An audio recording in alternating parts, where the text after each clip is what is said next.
हरे हरे, हरे राम, हरे राम, राम राम, हरे हरे,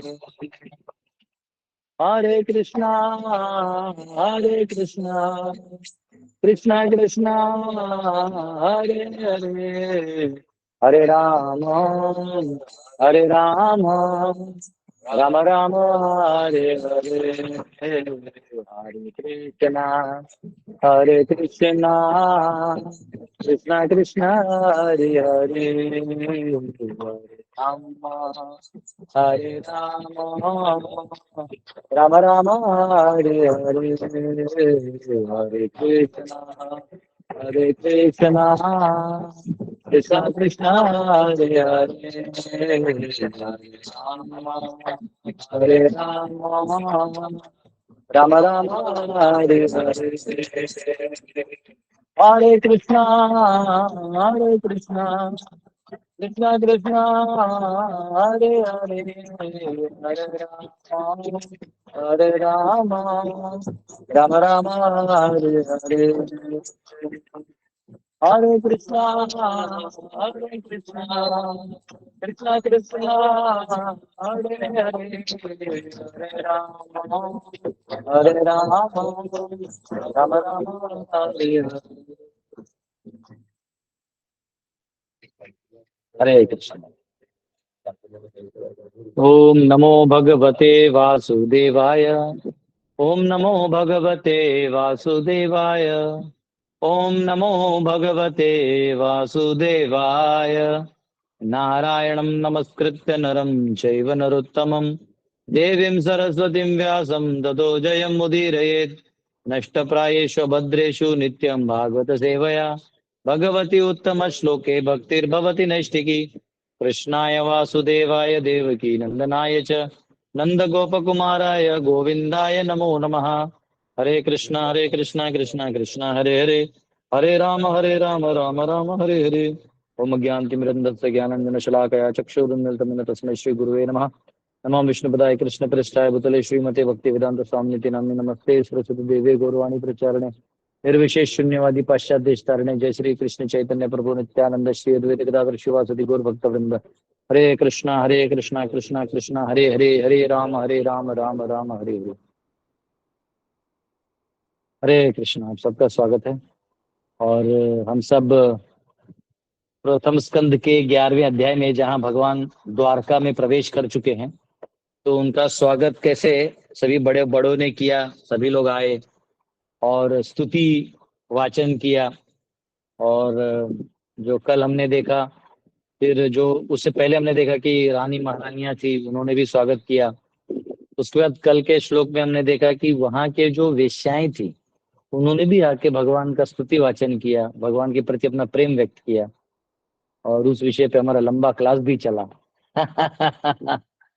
है ना। हाँ, लोगों को ये स्वीकार करने में मुश्किल हो जाता है कि भगवान का भक्ति कोई भी कर सकता है। यही महानता है, अन्य युगों के मुकाबले भक्ति की यही महानता है कि भक्ति कोई भी कर सकता है, कभी भी कर सकता है। हाँ, और किसी भी परिस्थिति में कर सकता है। कोई चोर या डाकू भी है, लेकिन भगवान की भक्ति कर सकता है। भगवान सबसे रेसिप्रोकेट करते हैं। वृत्रासुर जो था, वृत्रासुर ऐसा असुर था जो मनुष्यों को खा जाता था चबा के, तो वो भी भगवान का भक्ति करता था। सोचो, वो इंद्र जो जो पद नहीं पाया, वो वृत्रासुर ने पा लिया, एक असुर होते हुए। तो असुर होना, ये सब क्वालिफिकेशन वो है, मतलब ये डिस्क्वालिफिकेशन नहीं है भक्ति के लिए। भक्ति का कोई क्वालिफिकेशन ही नहीं। जहां आपने इच्छा कर दिया कि मुझे प्रभु का सेवा करना है, खत्म, वो आपका क्वालिफिकेशन है। तो आपका वही क्वालिफिकेशन, और कोई क्वालिफिकेशन नहीं है। है ना। भक्ति का क्वालिफिकेशन केवल और केवल भक्ति ही है। तो आइए, हम सब ने कल वो जो पूरा बिलोमंगल ठाकुर का स्टोरी भी देखा हमने। आज हम लोग 20वें श्लोक में जाएंगे। अब जो अलग अलग कैटेगरीज के भक्त हैं, वो सब भी आके भगवान का भी स्तुति वाचन करने वाले। लेकिन वो कौन कौन है, वो हम वर्णन सुनेंगे। नट नर्तक गंधर्वा, सूतमागध, सूतम आगध, आगध वंदिनः, गायन्ति च उत्तम श्लोक, चरितानि अद्भुतानि च। Expert dramatists, artists, dancers, singers, historians, genealogists, and learned speakers all gave their respective contributions, being inspired by the superhuman pastimes of the Lord. Thus they proceeded on and on. तो यहाँ पे कहा गया है कि जो नर्तक थे, हाँ, जो नर्तक और नर्तकियां होती हैं, ये देखिए जहां ही एडमिनिस्ट्रेशन आता है ना, तो समाज में हर प्रकार के लोग हैं। तो राजा का और शासक का काम होता है कि सभी प्रकार के लोगों के उनके उनके गुणों के हिसाब से ऐसे काम में लगाओ कि वो शासन भी होते रहे, समाज में सुव्यवस्था भी बनी रहे और भगवत भक्ति का प्रचार भी हो। तो आजकल तो वैसे दिखता नहीं ऐसे, लेकिन पहले पहले जब मुझे आज भी याद है, हम लोग छोटे बच्चे थे, तो ऐसे अलग अलग नाट्य कंपनियां आती थी। कंपनियां मतलब ये कॉर्पोरेट कंपनी नहीं, नाट्य कंपनियां नहीं, जो ड्रामा टीम आता था, एक गाड़ी में आते थे वो लोग, मेटाडोर, एक छोटा मेटाडोर गाड़ी आता था, उसमें लोग आते थे।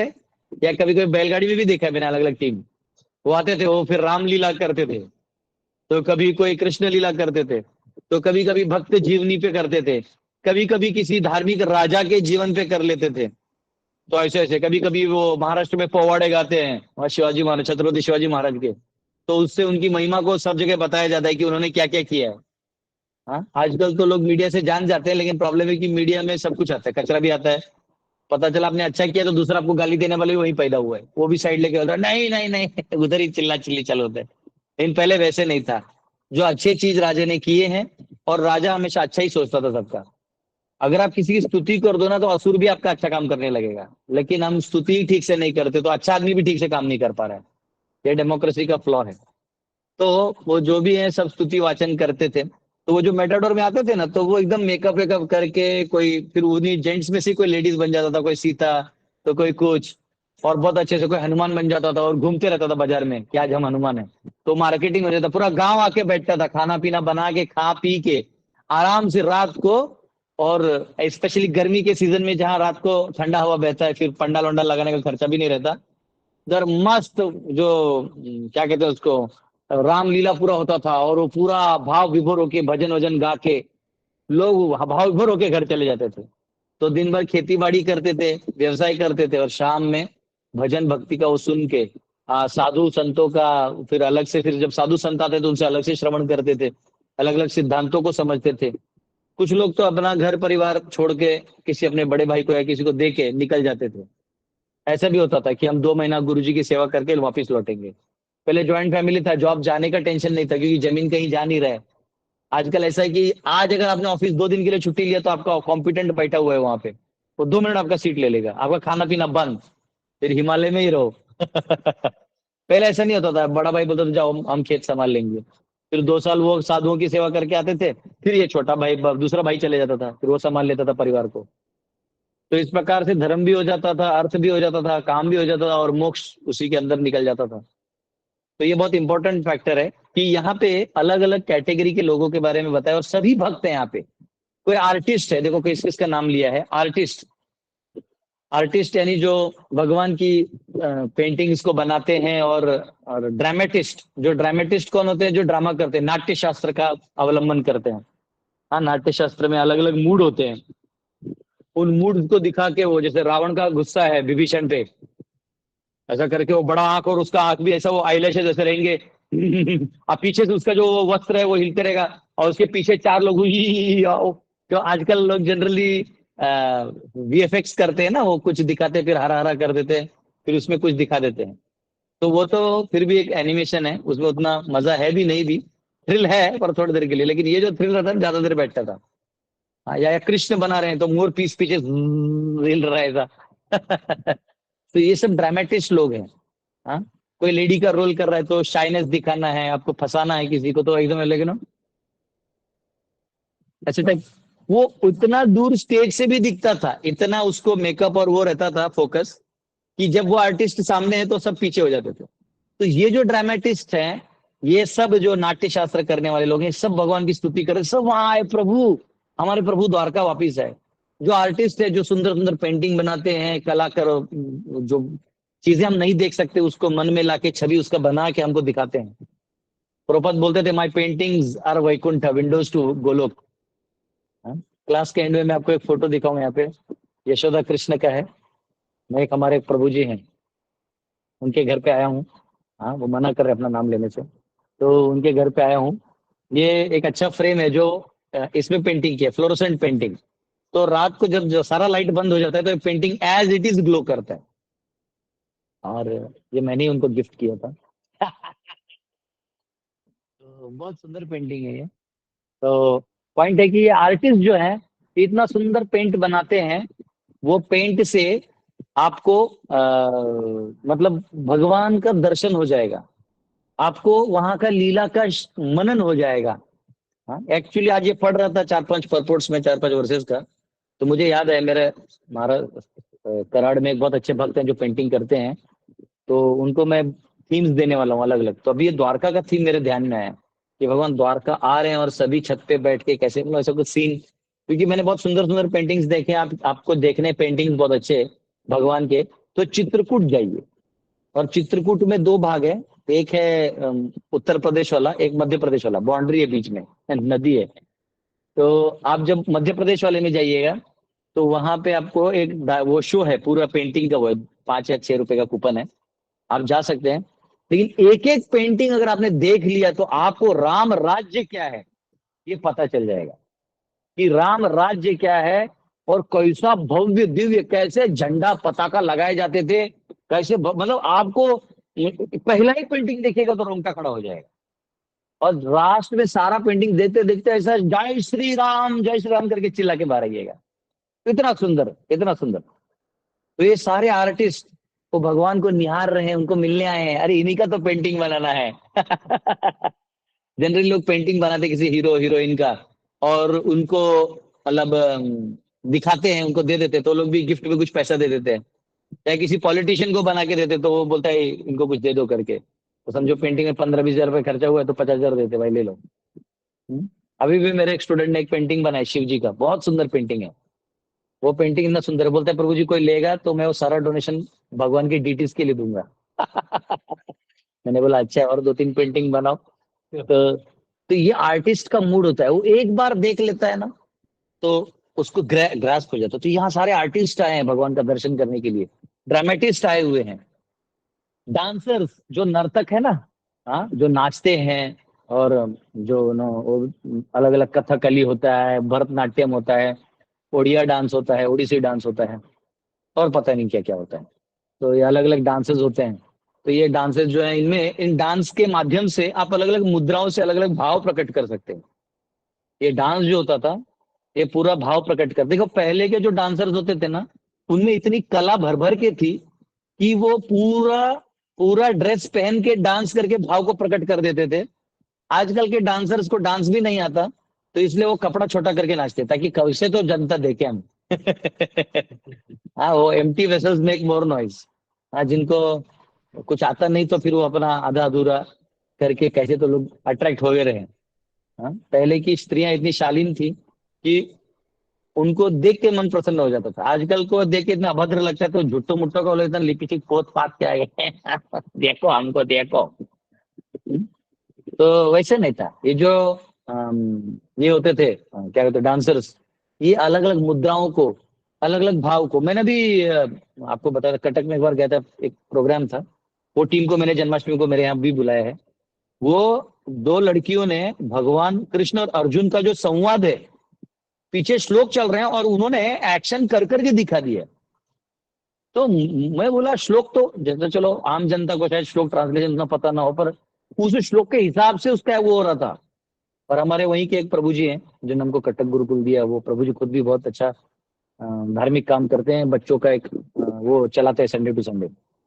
तो वो उन्होंने अपना नरेट करके किया था, कितना सुंदर था, ऐसा लग रहा था आप साक्षात रणभूमि में खड़े। तो बिना बोले केवल नृत्य के माध्यम से आप कर सकते हैं। तो ये सब भी लोग वही खड़े हैं क्योंकि नाट्य और नृत्य सबका स्रोत तो स्वयं भगवान है। ये सभी तो भगवान से ही आए, उनकी लीला से ही आए हैं। अब बताओ, ये कृष्ण छोटा होके माँ के सामने लाठी खा रहा है और रो रहा है। हाँ, यहाँ के गले के 3 कंठ ऐसे ऐसे करके रो रहा है, काजल यहाँ से गिर रहा है। ये जो सुंदर वर्णन है, और गोपियां जो आसपास की थी, जिनको जिसका मटका इन्होंने फोड़ा था, वो आके उसको चुम्बन ले रही, ओह कितना अच्छा बांध के रखा है तुझे, तो वो लाल लाल यहाँ लगा हुआ है, खुद का नीला सांवला रंग है, और इधर से कंठी यहाँ है, और आंखों से काजल गिर रहा है, और तू वो है जिसको भय भी डरता है, और तू डर गया। अहो आश्चर्यम, अहो आश्चर्यम। तो भगवान ना वो नाटक नहीं करते, ओरिजिनल है, लेकिन इतना स्वीट है, ऐसा लगता है कि वो वही देखते रहे। हाँ? इसलिए वो कहते हैं ना, वो नामद्राष्टकम में सत्यव्रत मुनि कहते हैं, हाँ, कि मुझे मोक्ष नहीं चाहिए, मुझे कुछ भी नहीं चाहिए, धन नहीं चाहिए, दौलत, मोक्ष फोक्ष कुछ भी नहीं चाहिए, बस आपका ये जो रूप है ना, ये मुझे निरंतर देखना है। हाँ? न मोक्ष वधिम वा, न चान्यम वृणे हम वरेशादपि। वो कहते नहीं चाहिए मुझे ये सब, मुझे केवल और आपका ये जो सुंदर दर्शन है वो चाहिए। तो उनको देखने के लिए ये सारे जो नर्तक हैं, ये सब भी आए थे, नर्तक नर्तकियां, डांसर्स, सिंगर्स आए थे, जो गायक होते हैं। तो गायक में इतना पावर होता है कि एक्चुअली अगर वो उस ताल में बैठ जाए, फ्रीक्वेंसी में, तो फायर इग्नाइट कर सकता है, बारिश गिरा सकता है, बिजली कड़का सकता है, धरती को भेग आ जाएगा, ऐसा भी कर सकता है, इतना पावर होता है। और ये हम भी जानते हैं कि साउंड, आजकल लोग साउंड थेरेपी करने लगे हैं। लोग बोलते हैं हीलिंग करो, बहुत ज्यादा तुमने नौटंकी कर लिया संसार में, तो अब बैठो। तो रोज हॉर्न, गाड़ी खरीदते और हॉर्न बजाते रहते हैं, पाप पाप पाप पाप। आपका बिल्डिंग है तो नेचुरली हाईवे नजदीक होगा, तो ट्रक वालों का आवाज आएगा। हाँ, एक्सीडेंट हुआ तो उसका आवाज आएगा, बस यही चलते रहेगा दिन भर। हाँ, मुंबई में लोग रहते हैं, आधों का घर तो लोकल्स के आसपास ही है। पौ, उसको मालूम रहता है, 8-15 की बोरीवली गई है, हाँ, या 8-17 की बोरीवली है, ये विरार है, विरार। तो वो इतना रट्टा हो जाता है। तो ऐसे लोगों को बड़ा परेशानी होता है, तो उन लोगों को थेरेपी होता है, साउंड थेरेपी, टंग, उसे मेडिटेट करने को बोलते हैं। लेकिन यहाँ पे जो सिंगर्स होते थे, वो भगवान की स्तुति को गाते थे, और उन स्तुतियों को गा के समाज में फैलाते थे। हाँ, आज भी महाराष्ट्र में आप कहीं कहीं जाएंगे तो वासुदेव आता है बिल्डिंग्स में, घर घर में जाता है, वो अलग अलग एरिया से घूमता है।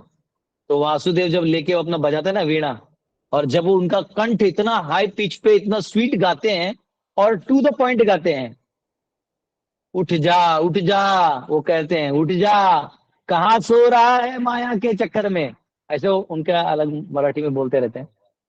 हम्म?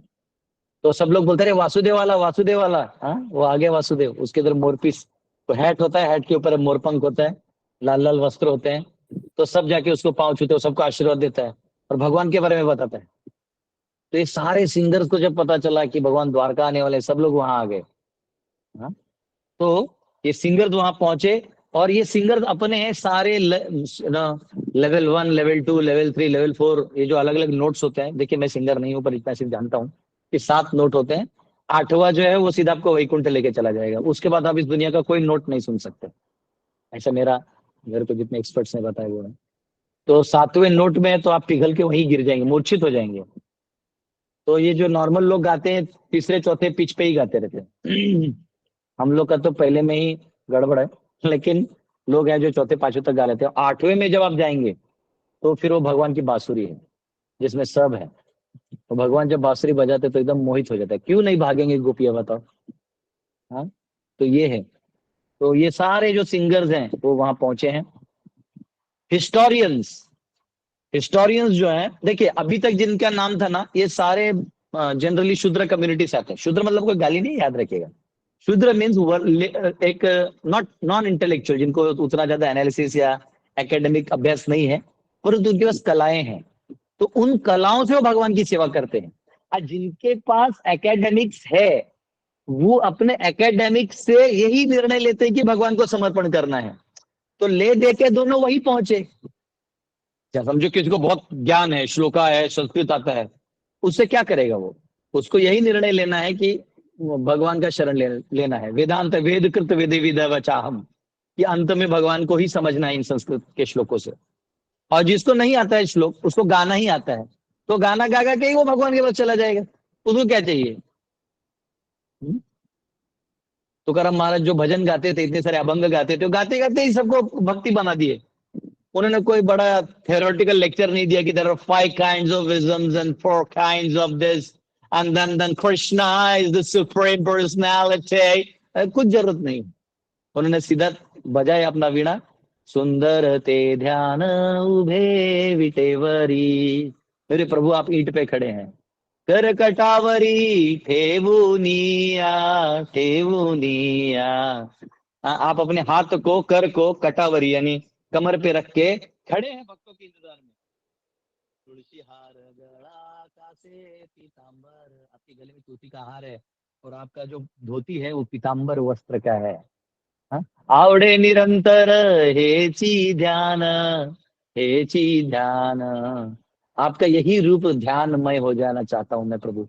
तो देखिए बहुत सिंपल है ये। अब ये भले बहुत ज्ञानी, और तुकाराम महाराज वैश्य समाज से थे, लेकिन भगवान की भक्ति ऐसी थी कि उनके बड़े बड़े पंडित ने उनको बैन कर दिया था। उनके अभंग को बोला डुबा दो तुम्हारे अभंग, शास्त्र की वाणी नहीं है। तो अब क्योंकि देखिए तुकाराम महाराज इतने नम्र थे, इतने सालों से लिखा हुआ चीज उन्होंने कोई मोर्चा वोर्चा नहीं निकाला।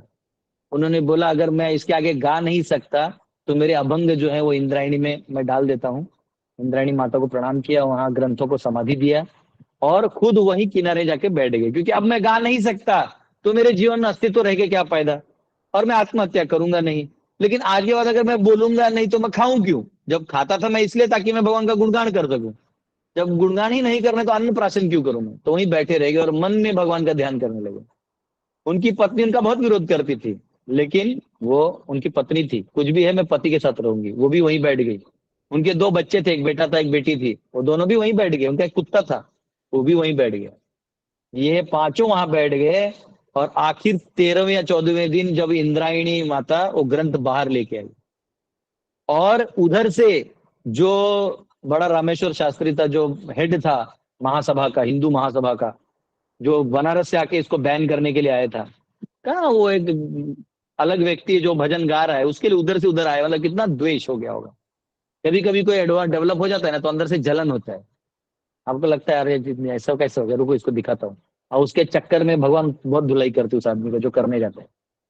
तो रामेश्वर शास्त्री के शरीर में आग आग हो गया था, इतना आग आग हो गया कि वो बोल रहे मुझे नदी में डुबा दो, मुझे डुबा दो, लोग वो बोल रहे थे। तो भागते वक्त जब वो नदी किनारे खुद ही जा रहे थे तो वहां उन्होंने तुकाराम को देखा और तुकाराम के चरणों में गिर गए, मेरा गलती हो गई। तो तुकाराम महाराज केवल हाथ सर से घुमाया और ठीक हो गए। हाँ? और फिर उन्होंने अपने सर पे वो ग्रंथों को लिया, जिन्होंने डुबाने के लिए कहा उन्होंने उन ग्रंथों को अपने सर पे लिया और नाच नाच के उसकी पालकी निकाली। आज वही पालकी जो है पंढरपुर जाती है। हाँ? तो भगवान के भक्तों की महिमा आप उससे नहीं समझ सकते, कितना पढ़ा लिखा है नहीं लिखा है, काला है गोरा है, स्त्री है नॉन स्त्री है, कुछ भी। हाँ, कभी कभी हमको लगता है कि एक एक बार मैं एक जगह प्रोग्राम दे रहा था, तो वहाँ एक माता जी आती थी, वो लड़की थी, शादी तो नहीं हुआ था। शादी इसलिए नहीं हुआ था क्योंकि वो मेंटली थोड़ा कम थी, मतलब उसको बस ऐसा हंसती रहती थी। मैंने जोक मारो ना मारो, मैंने कोई पॉइंट मार दिया और ऐसा देख लेते ऐसा करती थी। लेकिन किसी ने तो एक बार, मतलब 6 साल हुआ वहां मैंने प्रोग्राम लिया, और वो हर बार आती थी, चाहे लोग आए ना आए, वो उधर बैठ के क्लास सुनती रहती। तो एक ने बोला प्रभु जी आपको इसका तकलीफ होता होगा ना, कोई तो नया ड्यूटी है। मैंने बोला मूर्ख, मैं ये देख रहा हूँ कि देखो ये कितनी कंसिस्टेंट है।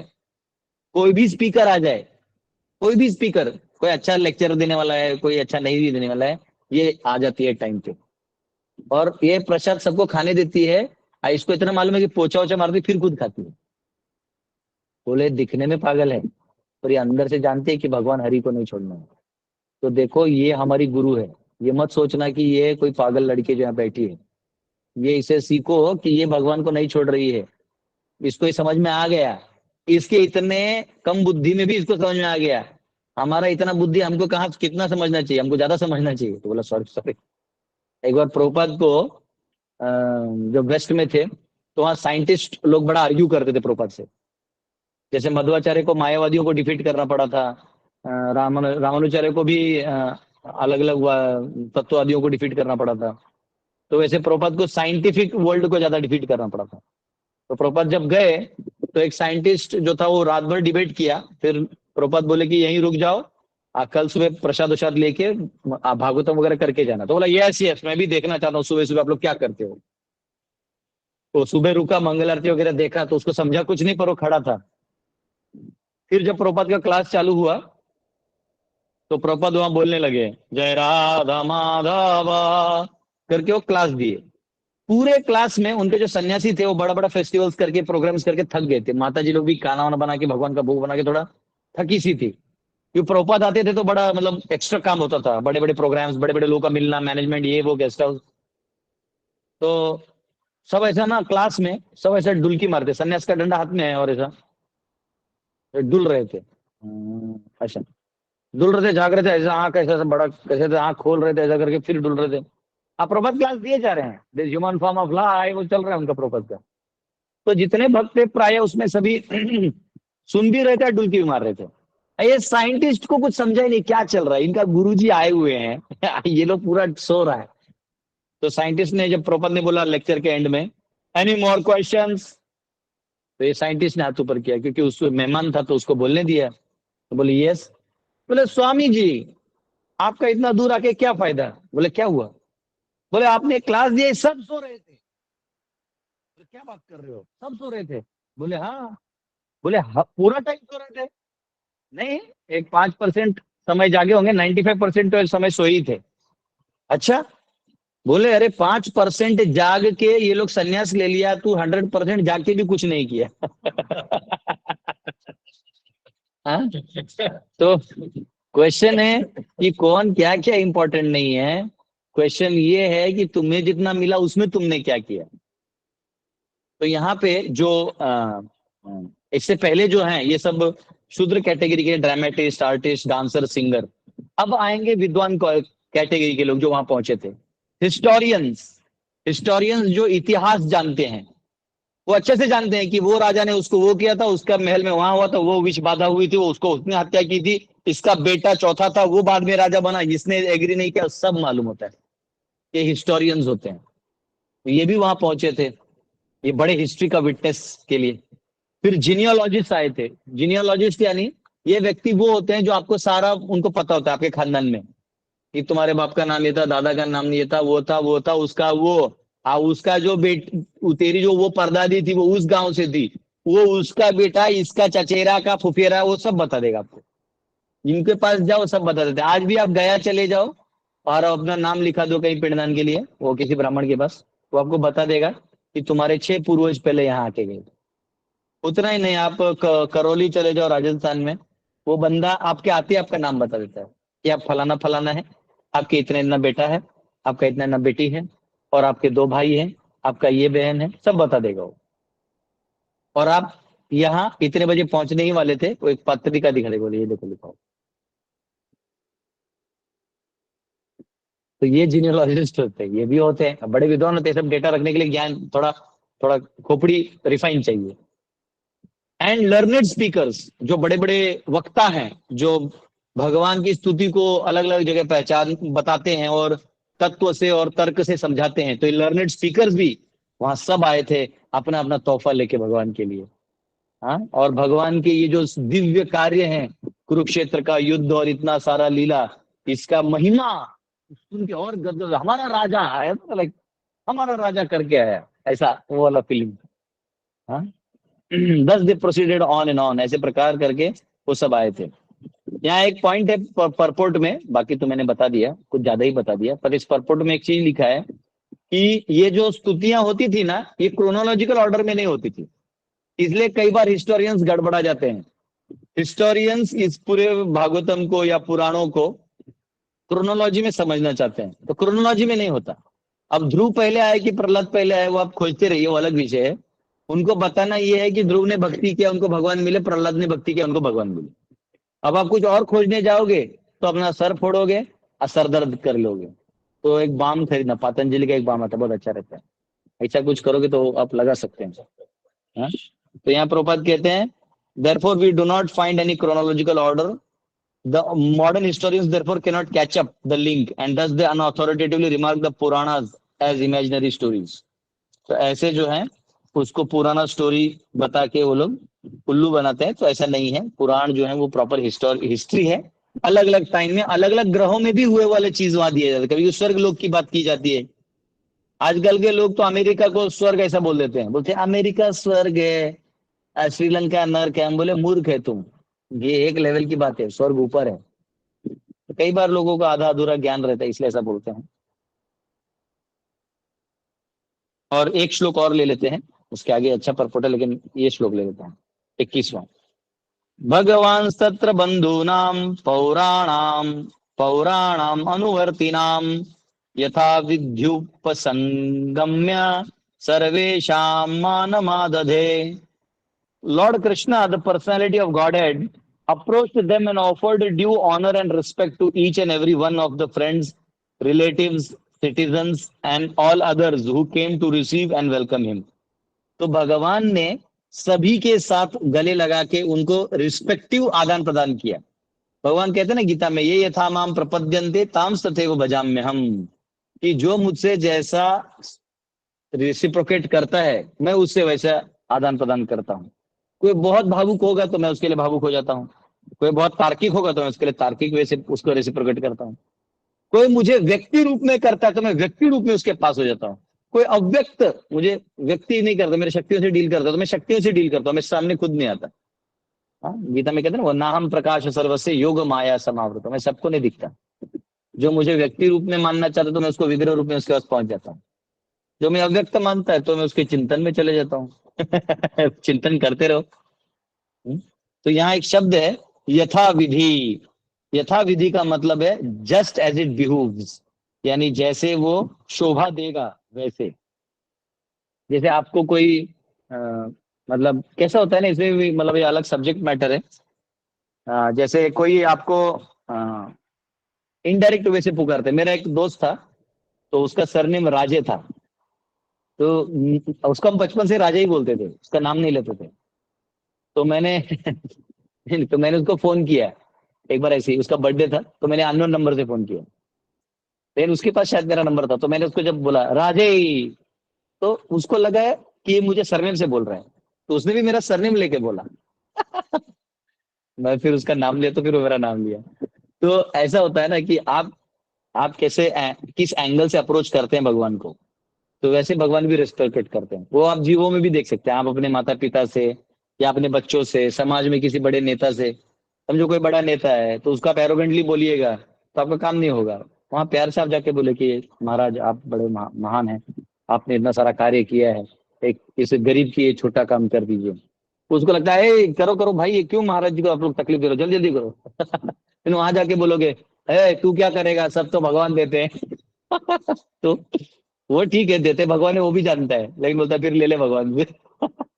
लेकिन ये क्यों भूल जाते हैं कि भगवान ने एडमिनिस्ट्रेशन में उसी को रखा हुआ है, अगर ये सब छोटा मोटा काम करवाने के लिए उसको रखा हुआ है तो उससे लेना पड़ेगा।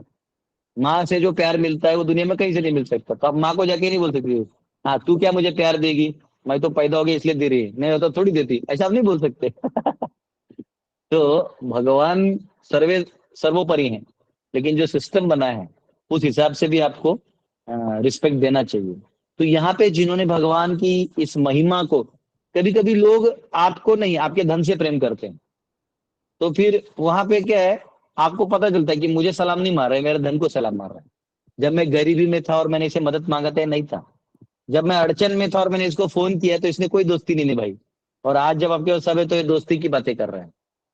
तो आपको समझ में आता है, लेकिन तभी भी आप उसको नाराज नहीं करते, आप उसको हाँ हाँ हाँ और कैसे हो, ठीक हो ना, खाना पीना खाए, कुछ चाहिए तो अपनी तरफ से पूछ लो। लेकिन फिर भी जो आपका हार्ट है वो उतना लगा नहीं होगा उसमें। वो 100 रुपये मांगे तो बोले अच्छा ठीक है मैं 50-60 रुपए रख लो, है ना।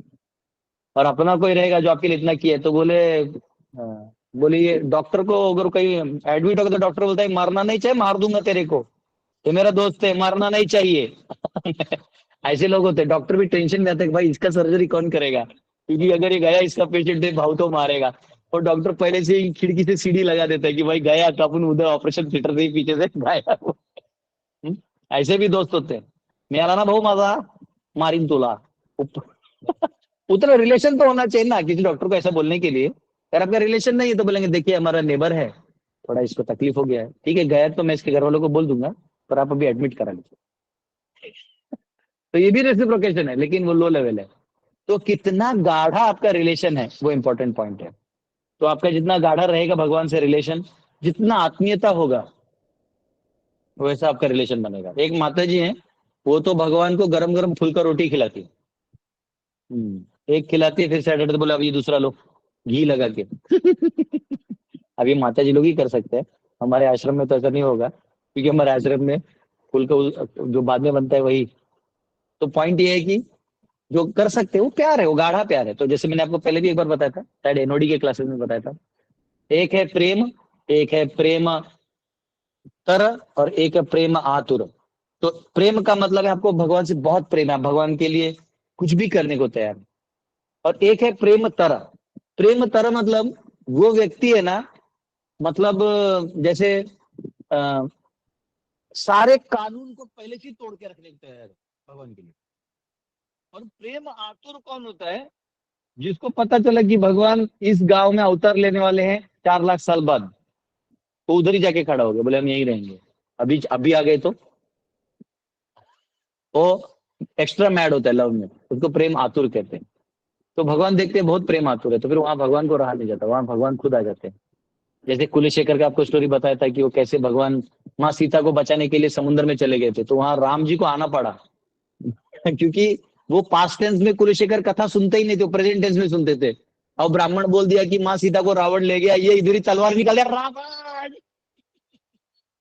सीधा जाके रामेश्वरम में बोल रावण बाहर आ, तो समुद्र में खुद इतना इतना डूब गए, वहां तो अभी ब्रिजस्तान इतना डूब गए। फिर भगवान राम आए, बोले देखो देखो ये सीता माता ले आए, हम ले आए सीता को, अब तुम जा सकते हो।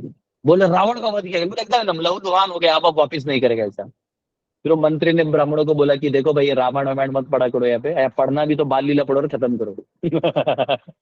ये जो अरण्य कांड है ये सब नहीं चाहिए यहाँ पे, हमारे महाराज तलवार लेके उठा के चले जाते। तो ऐसे भक्त हैं, तो जैसे हम हैं वैसे रिलेशन होगा। तो शायद 2 ही श्लोक लिए, जबकि मुझे 5-6 लेने थे, पर ठीक है कोई दिक्कत नहीं, कर लेंगे। आपका बहुत बहुत धन्यवाद। किसी का कोई क्वेश्चन है तो पूछ सकते हैं। ये सरस्वनाथ प्रभु, अच्छा आपने हाथ उठाया और फिर हटा दिया। हरे कृष्ण प्रभु जी, दंडवत प्रणाम। यस बोलिए प्रभु। प्रभु जी प्रश्न नहीं है, आप जब प्रेम तर बता रहे थे ना, तभी आवाज है ना थोड़ा फीबल हो गया, हो तो वो प्रेम नहीं नहीं। देखिए मैं आपको एग्जांपल देता हूँ। जैसे कोई किसी को पता चला कि आप आ रहे हैं, और वो आपको आपको बोलता है हाँ प्रभु जी एक काम करेगा, वहां उतर के 5वें बिल्डिंग में आइएगा, वहां से लेफ्ट में एक हरा कलर का बिल्डिंग दिखेगा, उसके 2nd फ्लोर में आपको एक ऐसा ऐसा दिखेगा, दरवाजे पे हरे कृष्णा स्टिकर दिखेगा, वो मेरा घर है। तो उसने बताया, उसने कुछ गलती नहीं किया, घर पे उसने पकौड़े वकौड़े सब बना के रखे, आप गए, आप नहाए धोए खाए, बात बात हो गया, ये हो गया प्रेम। प्रेम नहीं है तो वो आपको बोलेगा कि प्रभु आप पहले नहीं बताया, अभी मैं यहाँ नहीं हूँ, मेरे घर पे मेरी अभी पत्नी बीमार है, आप एक काम करिए मैं आपको एक होटल बुक कर देता हूँ, वहीं रह लीजिए। वो भी प्रेम है, क्योंकि होटल वो अगर बुक कर रहा है तो भी प्रेम है। लेकिन वो बोलेगा होटल का एड्रेस मैं भेजता हूँ, आपको अपना कर लीजिए तो अच्छा रहेगा, पैसा नहीं है तो बात अलग है। लेकिन लेकिन वो आपको एड्रेस बता रहा है कि यहाँ आ जाए, यहाँ आ जाए, तो समझिए प्रेम है, नहीं तो क्यों बुलाएगा। और प्रेम तर कैसे होता है? प्रेम तर होता है कि वो बोलेगा प्रभु आप पहुंचेंगे, उसके 5 मिनट पहले मुझे बता देना, मैं वहां आ जाऊंगा, उसको प्रेम तर कहते हैं। और प्रेम आतुर होता है, आप कल आने वाले हो, एक दिन पहले वहां बस स्टैंड पे जाके बैठा हुआ है कि अभी प्रभु जाएंगे ना, फिर उनको पानी लगेगा, फिर उनको ये लगेगा, तो वो प्रेम आतुर होता है। तो प्रेम आतुर बहुत रेयर मिलते हैं जीव को, जीव ही भगवान के लिए प्रेम आतुर बन सकता है, तो और भगवान ही उतना प्रेम आतुर भक्त के लिए बन सकते हैं। जीव जीव के लिए प्रेम आतुर बनना रेयर केस रहता है। वो सलीम अनारकली ये सब टाइम पास है, ऐसा कुछ होता नहीं, समझा, सब बोलने का जी बात है। लेकिन हाँ, एक जीव दूसरे जीव के लिए प्रेम आतुर हो सकता है, गुरु और शिष्य के लिए हो सकता है, बाकी जगह नहीं हो सकता। तो ये जो है, ये पति पत्नी का भी ऐसा नहीं रहता, प्रेम आतुर वाला नहीं रहता। प्रेम तक भी हो गया तो नसीब समझने का। प्रेम तर बस स्टैंड में तो बिल्कुल नहीं बैठेगी, खुद ही बोलेगी ओला कर देती हूँ आ जाइए। नहीं प्रभु जी, हरे कृष्णा, हाँ ऐसा नहीं है प्रभु रुकिए, जी। नहीं मजाक कर रहे हैं माता जी, रुकिए, मेरे सामने एक भक्त है, उनको क्वेश्चन है, उनका सुन लेते और आपको मैं बताता हूँ, ये समझिए। हाँ तो एक दिन पहले से तैयारियां तो शुरू हो जाएगी। हाँ, वो प्रेम आतुर है। नहीं नहीं नहीं, वो बस स्टैंड पे भी जाएगा, पागल रहता है वो नहीं नहीं, वो अलग है, वो पागल रहता है। प्रेम आतुर जो पागल रहता है। हाँ हाँ तो हाँ हाँ नहीं, वो अलग है ना, प्रभु जी 5 मिनट पहले बताते पता लगे, लेकिन अगर कोई पहले पहले से कोई बता रहा है, हाँ होता है। प्रेम आतुर माता जी बहुत आगे का चीज है। वो ना, वो हमने रेयरली देखा हुआ है, मतलब कम देखा हुआ है ऐसे लोगों को। प्रेम आतुर बड़ा स्टेज है। प्रेम आतुर को हम नॉर्मल बस स्टैंड से भी कंपेयर नहीं कर सकते। प्रेम आतुर पागल होता है, पागल। वो उसका कपड़ा पहनना चालू कर देता है। हाँ, अगर प्रेमिका मर गई ना, तो वो उसके कपड़ा पहनना चालू कर देता है। उसको जो ऊपर से कफन दिया रहता है वो लेके उससे अपना कपड़ा सिलता है। पागल रहता है प्रेम आतुर, उसको आप समझ नहीं सकते। वो इस दुनिया में रहने लायक नहीं रहता है। प्रेम आतुर बहुत आगे का चीज है। लेकिन हाँ, प्रेम आतुर जो है ये सिर्फ भगवान से जवाब, इसलिए तो जो अष्टविकार है ना, एक माताजी स्टेशन वाला नीट से दादाजी हम बस गए। हाँ हाँ हाँ, वो मैं वही बता रहा था। एक भक्त मिलने आए थे दिल्ली में, तो वो बोले प्रभु जी आपको मिलना है। वो 1:30 बजे ट्रेन आने वाला, तो 10 बजे आके बैठ गए और प्रसाद उसाद लेके बैठे। मैं भी बोला इतना जल्दी क्यों? बोले नहीं नहीं, कहीं आप गलती से मिस हो गए ट्रेन तो। तो ऐसे रहते हैं। एनीवेज, ये मैंने बताया। Yes Rasna through, thank you. Harinder माता जी, आपका कुछ क्वेश्चन? थैंक यू प्रभु, हरे कृष्णा। नहीं प्रभु जी, हरे कृष्ण, मिल गया आंसर। गणेश जी।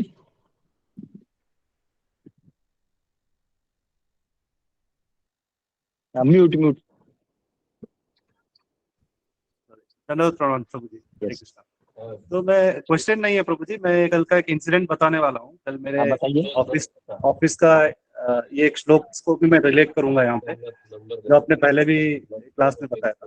तो हमारे कंपनी का एनुअल इवेंट है। मैं आईटी में मैनेजर काम कर रहा हूँ। यहाँ पे हमारे बैंगलोर में 7 स्टार होटल में कंपनी का एनुअल इवेंट था। तो मैं म्यूजिक में पार्टिसिपेट करता हूँ, मैं तबला बजाता हूँ। तो मेरा म्यूजिक के टीम के साथ प्रोग्राम था। तो जैसे मैं होटल एंट्री किया, वहां पे मेरा तिलक देखे, मैं हमेशा तिलक लगा के ऑफिस जाता हूँ, तिलक संध्या वंदन करके जाता हूँ। तो और जैसे मैंने वहां पे देखा, तो सिक्योरिटी जो है स्कैन चेक रहता है, उसमें वो माता जी थी, बोले कि हरे कृष्णा प्रभु जी। मैंने बोला तिलक देख के पहचान गए, तो मैं बोला हरे कृष्णा माता। तो फिर बोली वो इस्कॉन यहाँ व्हाइट फील्ड के सेंटर से जुड़ी है। उसके बाद क्या हुआ, उसके बाद एक इंसिडेंट बताता हूँ। वहां पे मैंने प्याज लहसुन तो छोड़ दिया है मैंने, थोड़ा मना करता हूँ। पत्नी ने मुझे टिफिन बना के दिया था कि वहाँ पे मिलेगा नहीं कुछ खाने के लिए, तो बना के वो दोपहर में खा लिया।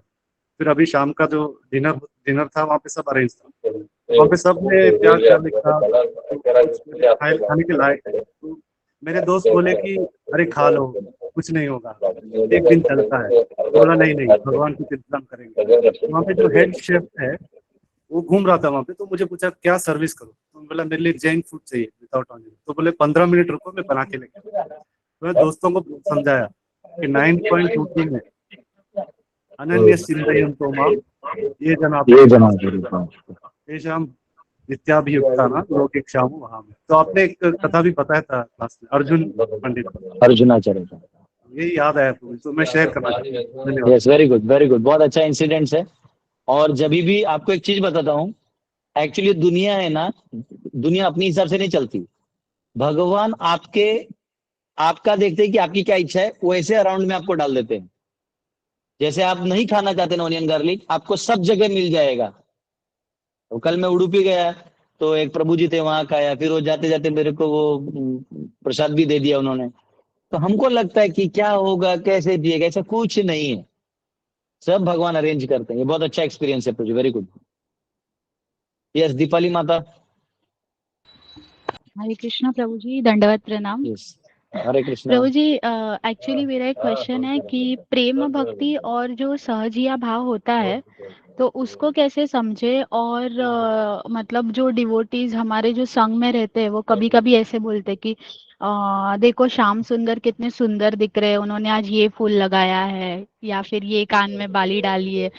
तो मतलब कैसे समझे कि उनका प्रेम है वो कैसा है, सहजिया है या वैसे। हरे कृष्णा। देखो, भगवान के प्रति जो प्रेम है ना, वो डीटीज के सामने नौटंकी करके नहीं होता। वो गुरु की सेवा आप कितनी तत्परता से करते हैं, उधर कृष्ण प्रेम दिखता है। प्रभुपाद मरते समय तक भी ट्रांसलेट ही कर रहे थे, और उनसे बड़ा भक्त तो शायद हमारे नजर में नहीं है। अंत तक अपने गुरु की वाणी को उन्होंने पूरा किया, समझे। वो अलग है कि आपको फिर भगवान सुंदर दिख रहे हैं, आपका इमोशनल भाव है। कुछ लोगों का बड़ा फाइन भाव होता है, यानी कि उनको ईयररिंग, नाक वाक ये सब दिखाई देता है। कुछ लोगों को मुफ्त का प्रसाद खाने का रहता है, तो अपना अभी डायरेक्ट प्रसाद मिलेगा नहीं, थोड़ा समय रहता है, तो यही सब बकबकाते रहते हैं, वो कितनी सुंदर दिख रही है हमारे श्याम सुंदर, ओ माय गॉड, चालू। उनको महाप्रसाद का घंटी का आवाज है ना, महाप्रसाद गोविंदे, हरे कृष्ण, इमीडिएटली पहला प्लेट लेके आ गए। तो क्या है, सामने वाला कितना गुरु को डेडिकेटेड है वो देखना है। डीटीज के सामने कितना बोल रहा है वो इंपॉर्टेंट नहीं, क्योंकि डीटीज के सामने देखो, जनरली जो माताएं होती है, लेडीज होती हैं, इनको फाइन सेंस होता है श्रृंगार का, आदमियों को नहीं होता। तो जनरली आदमी दर्शन करते हैं, प्रणाम करता है, कुछ प्रेयर्स करता है, बहुत ज्यादा थोड़ा बहुत देख लेगा, अरे अच्छा ड्रेसिंग है, इतना बोल के चला जाएगा। माताओं का क्या रहता है कि एक दूसरे से बड़बड़ करने का और कोई टॉपिक रहता नहीं, तो उनको बोलते हैं, "अरे कितना सुंदर है ना, देखो ना आईलिड्स, राधा रानी हमारी तरफ देख रही हैं, अरे वाह, ये वो फलाना ढिमका सब।" गुरु का सेवा नहीं। तो ना, तो ये होता है, लोग ऐसा राधा रानी और कृष्ण और ये सब में इतना वो लग जाते हैं। वो देखो, वो एब्सोल्यूट है, आप उनका स्तुति कर रहे हो तो कोई गलत नहीं कर रहे हो, पर आपका जो डिलीवरेंस है या आपको जो भगवान को मिलने का जो ओरिजिनल कृष्ण प्रेम मिलना है, वो गुरु से मिलना है। वो उधर से भी नहीं आएगा, वो उधर से इधर आएगा, फिर इधर आएगा। तो जब गुरु की सेवा करोगे, आप पूछोगे, गुरु मैं आपको गुरु मानता हूँ, आप मेरे लिए क्या सेवा दे रहे हैं, तो वो जो सेवा देंगे, और जब वो तुम करोगे ना, तो आपको कृष्ण प्रेम मिलेगा।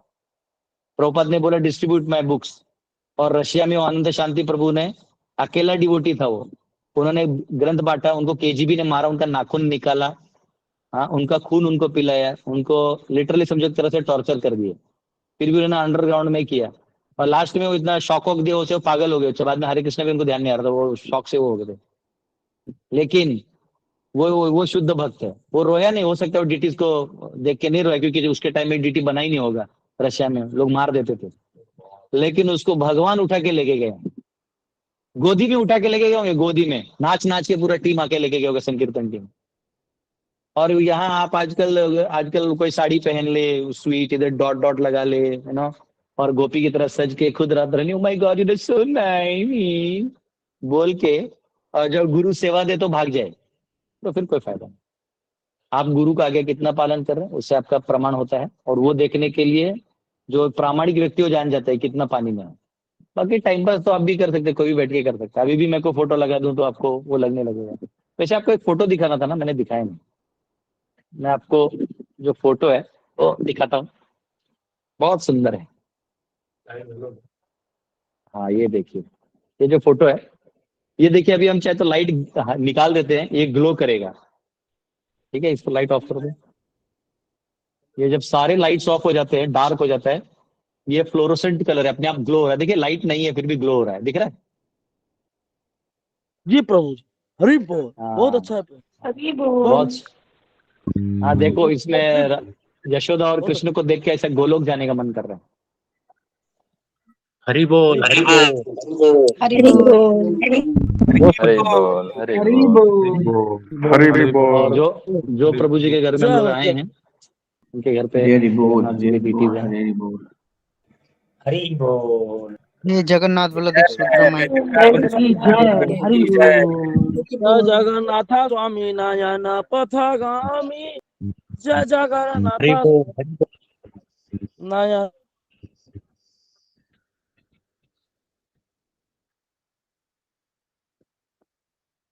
ऐसा है।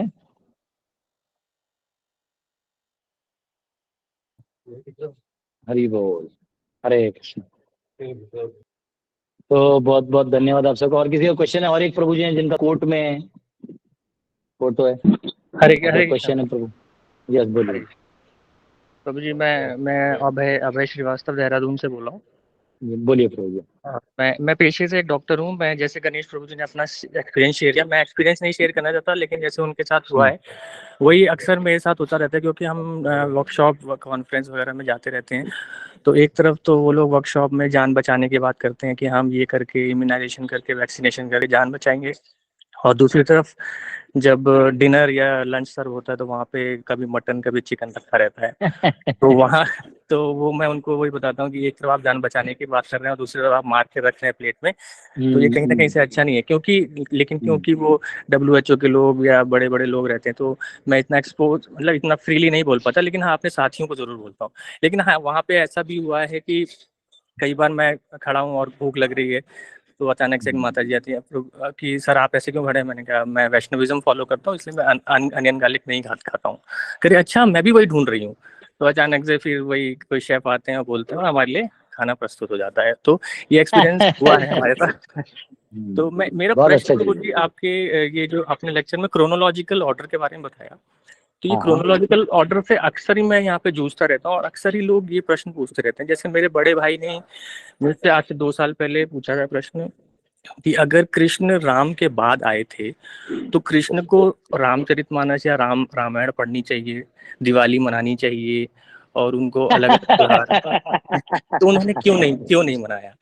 तो आज से उस पहले मुझे इसका आंसर नहीं पता था, अब थोड़ा बहुत दे पाता हूँ क्योंकि आपके लेक्चर्स में रेगुलरली फॉलो करता हूँ। चाहे वो कॉस्मोलॉजी के लेक्चर हों, चाहे वो भगवद गीता के GAT लेक्चर हों, चाहे वो इंडिपेंडेंट फेसबुक के लेक्चर हों, मैं साइलेंटली उनको कहीं ना कहीं सुनता रहता हूँ और कुछ ना कुछ आंसर दे पाए। लेकिन मेरा इस समय प्रश्न ये है कि कैसे ये अगर हम उनको ये डायरेक्टली ये बोल दें कि भगवान को हम क्रोनोलॉजी में नहीं देख सकते, क्योंकि आपने ही बताया कि भगवान काल से परे हैं, वो काल में रहते नहीं है, लेकिन क्योंकि वो इस जगत में आए हैं, इस मृत्यु लोक में उन्होंने जन्म लेके हमको कुछ समझाने की कोशिश करी है, तो उनको क्रोनोलॉजी में हमको दिखाना ही पड़ेगा। तो अगर आप ऐसे कुछ 2-4 तर्क हमें बता सके जो मैं उनके सामने प्रस्तुत कर सकूं कि मुझे उनको आंसर देने में इजी हो। सुनिए बता रहा हूँ। 22 मतलब जैसे ये जो चतुर्युग है उसके पिछले चतुर्युग के त्रेता में भगवान राम आए और ये 22वें 28वें तो 22वें में ऐसे कुछ तो है, वो लंबा बहुत साल हो गए। दूसरा बात क्या है, जब कोई भी अवतार आते हैं तो वो स्वयं भगवान है ना। तो राम भी जो आए तो वो कौन सा वराह और नरसिंह का पूजा की बात है। वो जब राम भी आए तो वराह नरसिंह का पूजा नहीं किया, वो तो ब्रह्मा जी से जो डीटी मिला था रंगनाथ जी का, वो उनके घर में था, उसको पूजा किया। वही डीटी जाके बाद में रंगनाथ जी के विभीषण को दिया, वो जाते जाते वो श्रीरंगम में उन्होंने रखा था। और एक मूल अपना राम विग्रह दिया था, वो लास्ट में भी मध्व संप्रदाय के पास है। तो पॉइंट क्या है कि जो भी पर्सनालिटीज आते हैं तो वो जैसे वेरी सिंपल, अभी जैसे Sachin Tendulkar cricket, Don Bradman को क्रिकेट का बाप माना जाता है बैटिंग में। डॉन ब्रैडमैन के बाद सचिन तेंदुलकर एक आया जिसने एक अपना नाम कमाया। तो वो उसको जानता था, लेकिन वो जो उसके टिप्स हैं वो लेके उसने आगे बना, वो उसका आरती उतार के नहीं बना, उसके जो टिप्स हैं वो लेके बना। अब तेंदुलकर के बाद धोनी आया, धोनी ने भी अच्छा रिकॉर्ड बनाया, उसको भी लोग ऑलमोस्ट उतना ही फेम मानते हैं। और सब जानते हैं कि अभी विराट कोहली इतने सारे सेंचुरीज मारा है और आगे मारते रहेगा। और उसके बाद अभी शुभमन, वो खत्म नहीं, और शुभमन गिल जैसे प्लेयर आ गए हैं जो अभी उसी लाइन में दिख रहे हैं, लोग उसको देख रहे हैं कि आगे जाके भी करेगा। तो पॉइंट क्या है, ये जो हम क्या अप्रिशिएट करते हैं, हम वो सेंचुरी अप्रिशिएट नहीं करते, हम वो क्लास अप्रिशिएट करते हैं कि टफ बॉल में भी बाउंड्री मार देना, विकेट बचाए रखना, टीम को जिताने का स्पिरिट रखना, ये सब क्वालिटीज को हम एडमायर करते हैं। तो जब भगवान आते हैं तो भगवान हर अवतार में हमें कुछ ना कुछ सिखा के जाते हैं, या धर्म की रक्षा करते हैं, हमें धर्म का मार्ग बता के जाते हैं, या जो भक्त हैं इनकी आस्था को बनाए रख के जाते हैं। तो ये लोग आपस में वो नहीं करते, जैसे भी भगवान कृष्ण आए हैं तो वो अपना लीला करके जाएंगे ना, पिछला करना तो वापिस राम ही बन के आ जाते। बचा साइकिल का बात, तो वैसा देखेगा तो कृष्ण हर 28 ब्रह्मा जी के 28वें उसमें आते हैं, जो 28वां दिव्य युग होता है उसमें वो आते हैं, ब्रह्मा जी के एक दिन में एक बार आते हैं भगवान। तो जब वो आते हैं तो इसका मतलब कृष्ण राम से पहले भी आए थे, तब तो कृष्ण सीनियर हो गए, तब तो राम ने कृष्ण की पूजा क्यों नहीं की, ये भी क्वेश्चन हो सकता है। भगवान हर 28वें दिव्य युग में आते हैं ना, और ये तो ब्रह्मा जी का दिन हर उसमें आता ही है। तो देखिए 24वें कल्प में राम आए थे, ठीक है, वेरी गुड। तो पॉइंट है कि वो मुझे थोड़ा चेक करना है, मैं उतना याद नहीं आ रहा है। तो पॉइंट है कि उस पर भी एक्सपर्ट्स हैं। तो पॉइंट ये है कि भगवान तो साइकिल में आते रहते हैं, संभवामी युगे युगे। तो अब भगवान जितने भी अवतार हुए हैं, 24 इधर हुए हैं, फिर उसके अलग पिछले मनवंतर में अलग हुए हैं, तो सबका आरती थोड़ी करते बैठेंगे, वो जिस काम के लिए वो करके जाएंगे। तो ऐसा मुझे लगता है कोई ये लॉजिकल क्वेश्चन है कि वो उनका पूजा क्यों नहीं करते। फिर तो ये भी है, तो फिर भगवान राम वराह नरसिंह का पूजा क्यों नहीं करते? वो जरूरत नहीं है। भगवान राम जो काम के लिए आए हैं करके जाएंगे, ठीक है। और इसलिए जो नारायण विस्तार है, नारायण स्वरूप में सब विस्तार होता है ना, तो भगवान नारायण का पूजा राम भी करते थे और कृष्ण भी नारायण स्वरूप में पूजा कर लेते थे। हाँ, उनकी माँ भी नारायण रूप में ही पूजा करती थी, ठीक है। जी गुरुजी। हाँ, अब किसी को क्वेश्चन है कि अपनी वर्शिप कैसे करे, तो वो एक अलग साइंस है, भगवान को जाके हमको बात करना पड़ेगा कि भाई आपने कैसे कर दिया। बहुत बहुत धन्यवाद आपका गुरुजी। और Yes. आपका देहरादून में, मैंने सुना है कि आप देहरादून आने वाले हैं, आपका बहुत हाँ, मैं बिजनौर तक आ गया था, पर जी। थोड़ा शेड्यूल टाइट हो गया मेरे पास। अभी इतना स्क्वीजिंग, मुझे राजनांदगांव जाना है, मुझे खरगोन जाना है, मुझे प्रयाग जाना है, और उधर रांची में मेरा अगला बैच आ रहा है, उसके लिए मुझे इकोनॉमिकल तैयारी करना है। तुम लोग सब अपना बैंक अकाउंट खाली करो भाई, पैसा भेजो मुझे, बहुत परेशान हूँ। अगले बैच का लोड है, फिर चारधाम यात्रा ले जाना है 22 जून से 3 जुलाई तक। 9th और 10th के बच्चों को और कुछ कांग्रीगेशन के भक्त इन सबको ले जाना है। तो अपना अपना टाइट शेड्यूल है। तो मैं प्लान किया था देहरादून, मैं निकला ही देहरादून के लिए था, लेकिन फिर चलो आऊंगा, है ना। जी गुरुजी, हरे कृष्णा, धन्यवाद। हरे कृष्णा, बहुत बहुत धन्यवाद। ठीक है, बहुत बहुत धन्यवाद आप सबका। कल मिलेंगे। श्रील प्रभुपाद की जय। निताई गौर प्रेमानंद। तो लेडी